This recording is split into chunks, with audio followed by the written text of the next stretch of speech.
नमस्कार, आपण पाहत आहात मराठवाडासाठी पीसीएन न्यूज एक पाऊल प्रगतीकडे। आता पाहूया दिवसभरातील ठळक घडामोडी। संसदेत प्रेक्षक गॅलरीतून उडी मारून सुरक्षा भेटल्यामुळे देशभरात खळबळ उडाली आहे। प्रेक्षक गॅलरीतून दोघांनी उडी मारल्यानं भर लोकसभेत एकच हल्ला कल्लोळ माजलाय। त्याच दरम्यान लोकसभेबाहेर कलर स्मोक अर्थात रंगीत धुराच्या नळकांड्या घेऊन आंदोलन केल्यानं दोघांना ताब्यात घेण्यात आले। यापैकी एक जण महाराष्ट्रातील लातूर जिल्ह्यातला आहे। लोकसभेबाहेरील नियमबाह्य आंदोलनामुळे पोलिसांनी एक महिला आणि एका पुरुष आंदोलकाला ताब्यात घेतले। यामध्ये नीलम कौर सिंह ही 42 वर्षीय महिला हिस्सार हरियाणातील आहे, तर 25 वर्षीय अमोल शिंदे हा लातूर जिल्ह्यातील रहिवासी आहे। हे दोन्ही आरोपी दिल्लीतील संसदेबाहेर ट्रान्सपोर्ट भवन येथे आंदोलन करत होते। या दोघांमध्ये कलर स्मोक होते, त्यामुळे नीलम कौर सिंह आणि अमोल शिंदे यांना ताब्यात घेण्यात आलं। दरम्यान अमोल धनराज शिंदे हा सुद्धा संसदेबाहेर आंदोलनात सहभागी होता। ट्रान्सपोर्ट भवन इथे हे आंदोलन सुरू होतं।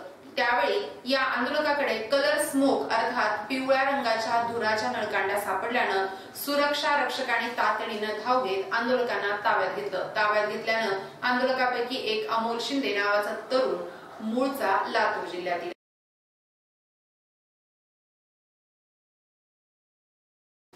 संसदेच्या हिवाळी अधिवेशनाचा आजचा 10वा दिवस आहे। आज लोकसभेचं कामकाज सुरू असताना मोठा गोंधळ पाहायला मिळाला। दोन अज्ञात व्यक्तींनी प्रेक्षक गॅलरीतून सभागृहात उड्या मारल्या। खासदारांच्या बाकांवरून उड्या मारत हे दोघे जण लोकसभा अध्यक्षांच्या खुर्चीच्या दिशेने धावत होते। दरम्यान अनेक खासदारांनी या दोन इसमांना घेरलं। त्याच वेळी या दोघांनी त्यांच्या बुटातून स्मोक कॅन बाहेर काढले आणि सभागृहात धूर केला। सुरक्षा व्यवस्था भेटून हे दोघं सभागृहापर्यंत पोहोचल्यानं सुरक्षा व्यवस्थेवर प्रश्नचिन्ह उपस्थित केलं जात आहे। दरम्यान संसदेत घडलेल्या या घटनेचे महाराष्ट्राच्या विधानसभेतही पडसाद उमटले।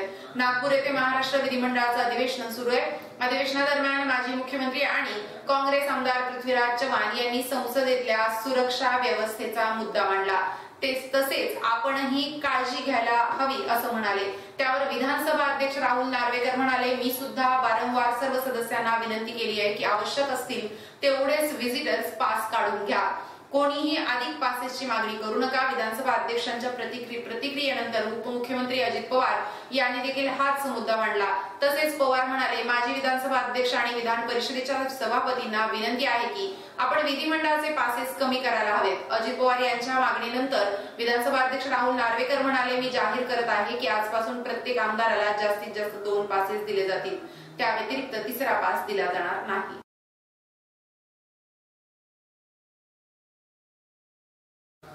मराठा आरक्षणावरून राज्यातील प्रश्न जटिल बनत चाललाय।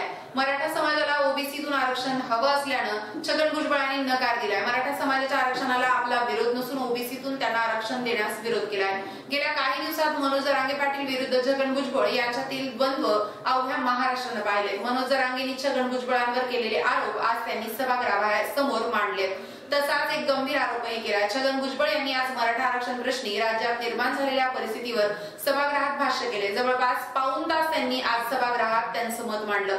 यावेळी त्यांनी मनोज जरांगेंवर टीकाही केली आहे। तसंच त्यांनी काही वृत्तांची कात्रणं सभागृहासमोर ठेवली आहेत। यात आमच्या हातांना दंडुके सरकारला पायाखाली तुडवू शकतो। जरांगेंचा पुन्हा हल्ला बोल, मी त्याचा कार्यक्रमच करतो।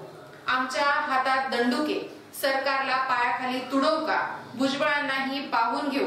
ही मनोज जरांगे पाटलांची वृत्तपत्रात छापून आलेली वक्तव्य त्यांनी सभागृहात वाचून दाखवले। 24 डिसेंबरला नाशिकला Bhujbal knowledge city Bhujbal form ज्यांना कुणाला भरायचा आहे त्यांनी नावे कळवावी हे पत्रकही त्यांनी वाचून दाखवलं। ते म्हणाले की याचा अर्थ माझ्यावर हल्ला करण्याची तयारी सुरू झाली। प्रकाश सोळंके संदीप क्षीरसागरांचं झालं, आता माझ्यावरही हल्ला होणार। सकाळी उठलो आणि पाहिलं की सुरक्षा वाढवली आहे। सुरक्षा का वाढवली याची चौकशी केली तेव्हा पोलीस म्हणाले की वरून इनपुट आलेला आहे की भुजबळांना गोळी मारली जाईल। पोलिसांचा अहवाल आहे असा दावाही त्यांनी केला।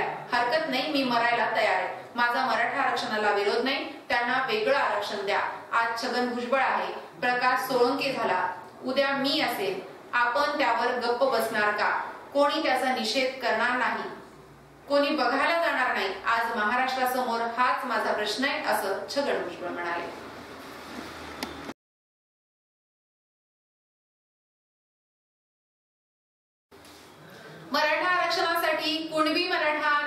शोधण्याचं काम शासन स्तरावर चालू आहे, परंतु बीड तालुक्यातील खापर पांगरी येथील दस्तऐवजात कुणबी मराठा नोंद आढळली नाहीये. नोंद नसल्यामुळे आपल्या कुटुंबात मराठा आरक्षण मिळणार नाही. आरक्षणाशिवाय मुलांचं भवितव्य अंधारात लटकणार या चिंतेनं मराठा तरुण बाळासाहेब ज्ञानदेव शेंडगे यानं मंगळवारी मध्यरात्रीच्या सुमारास गळफास घेऊन आपलं जीवन संपवलंय. आज खापर पांगरी येथे भारतीय जनता पक्षाचे जिल्हाध्यक्ष राजेंद्र मस्के, वंचित बहुजन आघाडीचे नेते अशोकराव भिंगे, माजी नगरसेवक रमेश चव्हाण, शिवसेनेचे सुनील सुरवसे यांनी आत्महत्याग्रस्त बाळासाहेब ज्ञानदेव शेंडगे कुटुंबियांची भेट घेऊन सांत्वन केले. बाळासाहेब ज्ञानदेव शेंडगे वय 43 वर्ष, राहणार खापर पांगरी यांना एक मुलगी एक मुलगा आहे. मुलगी जन्मतः अपंग असून ती चालू शकत नाही. मुलाचं 12वीचं शिक्षण चालू आहे. घरची आर्थिक परिस्थिती हलाखीची असून आरक्षणामुळे मुलाचं भवितव्य उजळेल हे स्वप्न त्यांनी पाहिलं, परंतु स्वप्नभंग होतो की काय या नैराश्यातून या मराठा तरुणांनी आत्महत्या केली. या घटनेमुळे संपूर्ण खापर पांगरी गाव दुःखात बुडालंय. सामान्य मराठा कुटुंबियातील मराठा तरुण आत्महत्याचा मार्ग स्वीकारत आहे. ही चिंतेची बाब असून राज्यकर्ते व समाज धुरांनी मराठा समाजाला न्याय देण्यासाठी सकारात्मक पाऊल उचलावेत अशी प्रतिक्रिया भाजप जिल्हाध्यक्ष राजेंद्र मस्के यांनी आत्महत्याग्रस्त शेंडगे कुटुंबियांचं सांत्वन भेटी दरम्यान दिली आहे.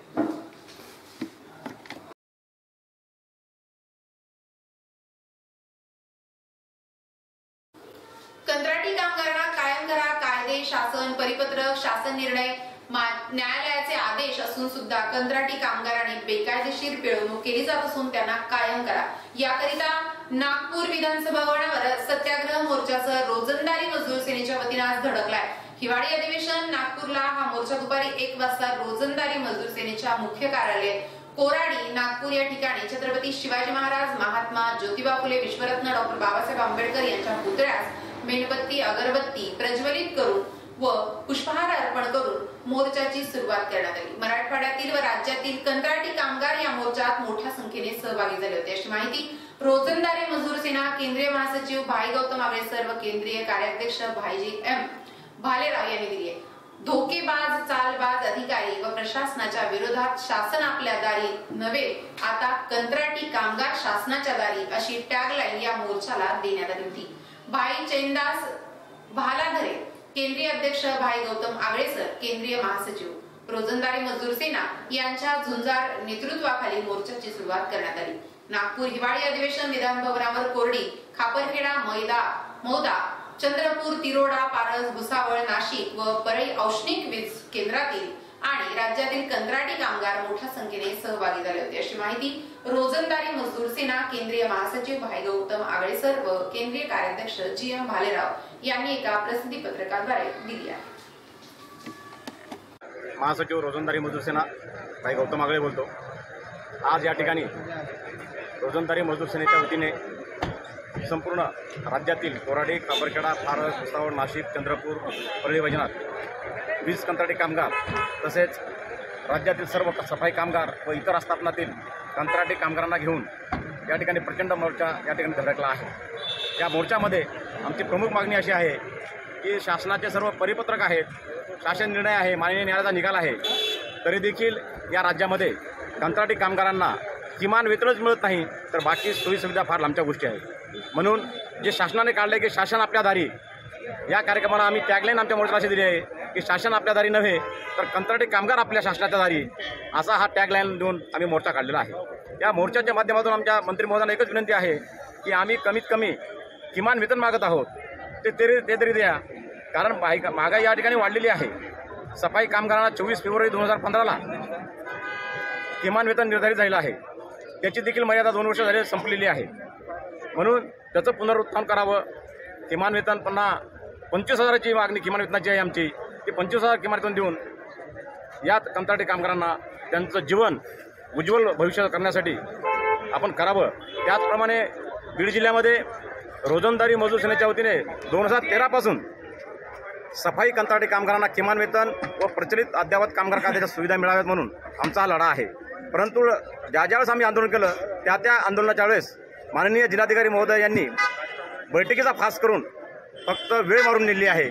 म्हणून या राज्याचे कृषी मंत्री तथा बीड जिल्ह्याचे पालकमंत्री धनंजय मुंडे यांना विनंती केली की कमीत कमी आपण कर्तव्यदक्ष आहात, आपण याच्यात लक्ष घालून बीड जिल्ह्यातील सर्व सफाई कामगारासहित इतर कंत्राटी कामगारांना किमान वेतन व सोयीसुविधा देण्यासाठी आपण जातीने लक्ष द्यावं अशी विनंती करून या ठिकाणी आम्ही एक निवेदन मुख्यमंत्री महोदय, ऊर्जा मंत्री, सामाजिक न्याय मंत्री, त्याचप्रमाणे नगरविकास मंत्री अशा 5 प्रती आमच्या शिष्टमंडळातर्फे मंत्री महोदयांना देण्यात आलेला आहे.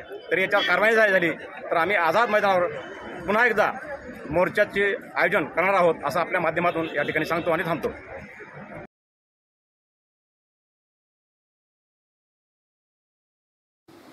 अंबाजोगाई तालुक्यात मोठा गाजावाजा करून कोट्यावधी रुपये खर्च करून डॉक्टर बाबासाहेब आंबेडकर तालुका क्रीडा संकुलनाची उभारणी झाली, परंतु याकडे लक्ष देण्यासाठी बीड जिल्हा क्रीडा अधिकारी यांना वेळ नसल्यामुळे तसेच अंबाजोगाई तालुका क्रीडा अधिकाऱ्यांवर बीड जिल्हा क्रीडा अधिकारी यांचे कसलेच अंकुश नसल्यामुळे कोट्यावधी रुपये खर्च करून बांधण्यात आलेले तालुका क्रीडा संकुलमध्ये मोठ्या प्रमाणात दारुड्यांचा बैठका सुरू आहे. या घाणीचं साम्राज्य पसरलंय. याचा खरा त्रास येथे मॉर्निंग वॉकला येत असलेल्या महिला, ज्येष्ठ नागरिक, पोलीस भरतीसाठी येणाऱ्या मुला मुलींना होतोय.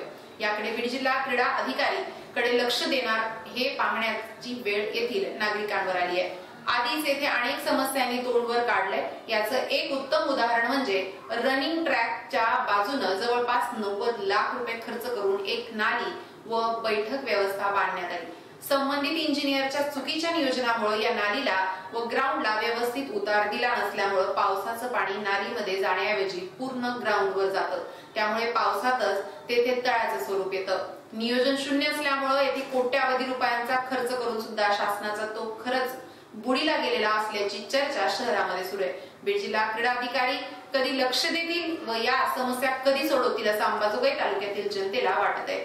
जर येथील स्वच्छता व दारूंच्या बाटल्यांच्या काचांची विल्हेवाट व स्वच्छता केली नाही तर लोक जनशक्ती पार्टीच्या वतीनं येथील बाटल्या व कचरा तालुका क्रीडा अधिकारी यांच्या कार्यालयाला सप्रेम भेट म्हणून दिल्या जातील याची नोंद बीड जिल्हा क्रीडा अधिकाऱ्यांनी व अंबाजोगाई तालुका क्रीडा अधिकारी यांनी घ्यावी असा इशारा लोक जनशक्ती पार्टीचे मराठवाडा प्रदेश अध्यक्ष राजेश वाहुळे यांनी एका निवेदनाद्वारे केली आहे.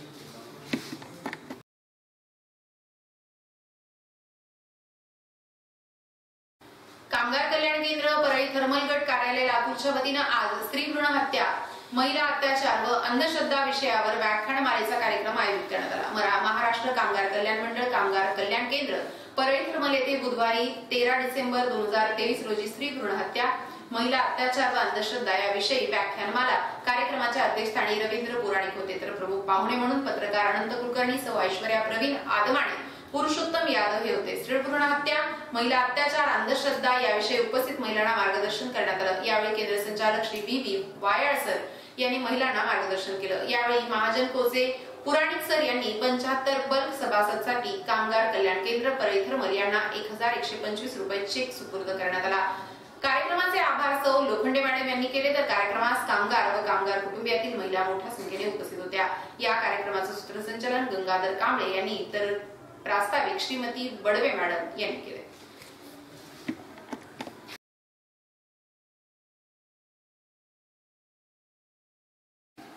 राष्ट्रीय महामार्ग 52 यावर गडी माजलगाव रोडवरील भेंड टाकळी फाट्यानजीक उसाच्या ट्रॉलीला स्कॉर्पिओनं पाठीमागून जोराची धडक दिली. या अपघातात 1 जण जागीच ठार तर 5 जण गंभीर जखमी झाल्याची घटना आज पहाटेच्या सुमारास घडली आहे. या अपघातात लिंबाजी उत्तम चौरे वय 30 वर्ष हे मयत झाले, तर गणेश गोपाळ चौरे, कैलास सखाराम चौरे 25 वर्ष, विकास कांबळे, आसाराम नेहरकर 35 वर्ष यांच्या अन्य 1 जण गंभीर जखमी झालाय. हे सर्वजण पाथरी तालुक्यातील असून चक्क 1408 या स्कॉर्पिओ गाडीतून पुण्यावरून पाथरीकडे जात असताना आज पहाटे 5च्या दरम्यान भेंड टाकळी फाट्याजवळ समोर चालत असलेल्या उसाच्या ट्रॉलीला त्यांच्या गाडीनं पाठीमागून जोराची धडक दिली. दरम्यान या घटनेची माहिती मिळताच तलवाडा पोलीस ठाण्याचे सहपोलीस निरीक्षक वाघमोडे यांच्यासह police head constable Dongre, Vitthal Chavan आदींनी घटनास्थळी भेट देऊन जखमींना जिल्हा रुग्णालयात दाखल केले.